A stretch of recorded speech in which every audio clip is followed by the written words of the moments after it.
Bonjour à toutes et à tous, aujourd'hui on s'attaque à un chapitre vraiment fondamental du programme de Terminal NSI, la programmation dynamique. Alors je sais, le nom peut faire un peu impression, mais croyez-moi, une fois que vous aurez maîtrisé le concept, ça va vous donner un avantage décisif, pas seulement pour le bac, mais pour toute la suite de vos études en informatique. C'est une idée hyper puissante qui montre parfaitement comment un simple changement de perspective peut transformer un problème qui paraît insoluble en un calcul quasi instantané. Allez, on se concentre, c'est parti. On va commencer par une question un peu provocatrice. En algorithmique, est-ce que la solution la plus directe, la plus élégante en apparence, est toujours la meilleure? Comme on va le voir, elle peut cacher un piège redoutable, une inefficacité telle qu'elle rend le programme complètement utilisable en pratique. Et la programmation dynamique, c'est justement la méthode qui va nous permettre de déjouer ce piège. Pour que ce soit bien concret, prenons un exemple classique, un exercice type que vous pourriez tout à fait rencontrer à l'épreuve, le problème du rendu de monnaie. Le but, c'est un problème d'optimisation. On vous donne un système de pièces et il faut trouver comment rendre une somme S en utilisant le moins de pièces possible. Cet exemple va nous servir de fil rouge. Alors, analysons la première approche qui vient naturellement à l'esprit, une solution récursive. Regardez la logique du code. Pour rendre une somme S, la fonction teste chaque pièce P du système. Pour chaque pièce, elle s'appelle elle-même récursivement sur le reste à rendre, c'est-à-dire S moins P. L'algorithme explore comme ça toutes les combinaisons et il garde la plus courte. C'est une traduction directe et logique de notre raisonnement. En apparence, ce code est parfait. Et pourtant, cette élégance cache une faille majeure. Cette solution est une véritable catastrophe en termes d'efficacité. Si elle fonctionne pour de toutes petites sommes, le temps de calcul explose de manière vertigineuse dès que les valeurs augmentent. C'est ce qu'on appelle le piège de la complexité exponentielle. Et c'est typique de cette approche récursive naïve. Pour bien se rendre compte du phénomène, prenons un exemple. Pour rendre 47 centimes avec juste des pièces de 1 et 2, cette fonction déclencherait plus de 12 milliards d'appels récursifs. C'est fou! La raison est simple, l'algorithme recalcule sans cesse les mêmes sous-problèmes. Pour calculer le rendu pour la somme 10, il a besoin de la solution pour 9 et 8. Ok, mais ensuite pour calculer la solution pour 9, il va recalculer la solution pour 8 qui a déjà été calculée. Cette redondance se propage à tous les niveaux, provoquant une explosion exponentielle des calculs. La solution à cette explosion de calcul, le principe fondamental de la programmation dynamique, repose sur une idée d'une simplicité déconcertante. Comme c'est écrit ici, il s'agit de s'assurer de ne jamais calculer deux fois la même chose. Si un résultat pour un sous-problème a déjà été calculé, on le stocke dans une structure de données, typiquement un tableau, et quand on a de nouveau besoin de ce résultat, on ne le recalcule pas, on va simplement le lire dans notre tableau. C'est ce qu'on appelle la mémorisation. Le point crucial à retenir, c'est ce changement de paradigme. La récursivité naïve explore un immense arbre d'appels en répétant le même travail un nombre incalculable de fois. La programmation dynamique, elle, construit la solution de manière itérative. Elle remplit méthodiquement un tableau avec les solutions des sous-problèmes, du plus petit au plus grand, en s'assurant que chaque solution n'est calculée qu'une seule et unique fois.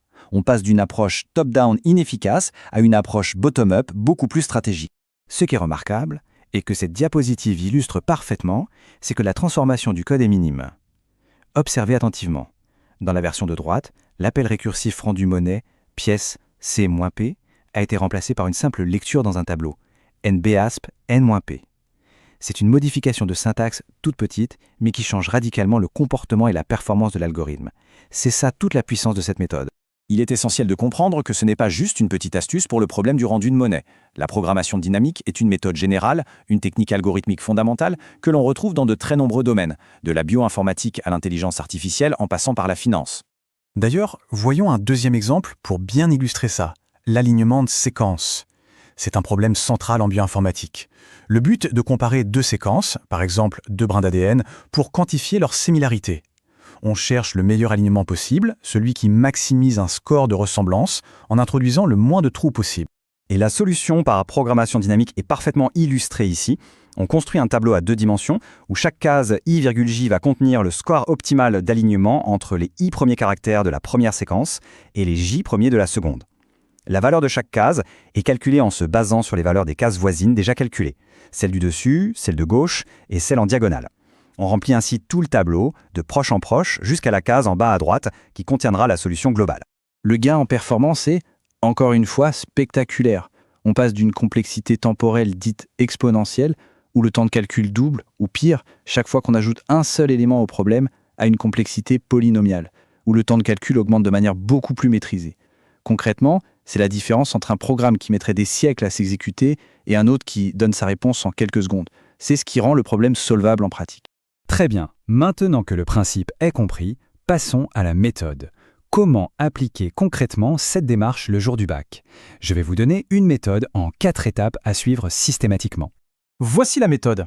Premièrement, il faut identifier la structure du problème. Est-ce qu'il peut être décomposé en sous-problèmes qui se chevauchent? Ça, c'est le signe qu'une solution par programmation dynamique est pertinente. Deuxièmement, on définit la relation de récurrence, c'est-à-dire la formule qui exprime la solution d'un problème en fonction de la solution de ses sous-problèmes. Troisièmement, on choisit la structure de données pour stocker les résultats, le plus souvent un tableau. Et enfin, quatrièmement, on écrit le code itératif, généralement une ou plusieurs boucles for, qui remplissent ce tableau en partant des cas de base. Pour synthétiser, voici votre fiche de révision pour le bac. Ce qu'il faut absolument retenir, savoir identifier le piège de la complexité exponentielle de la récursivité naïve, comprendre le principe de mémorisation pour éviter les calculs redondants, savoir construire et remplir un tableau de solutions de manière itérative, l'approche bottom-up, et enfin, être capable de transformer une solution récursive en sa version dynamique beaucoup plus performante.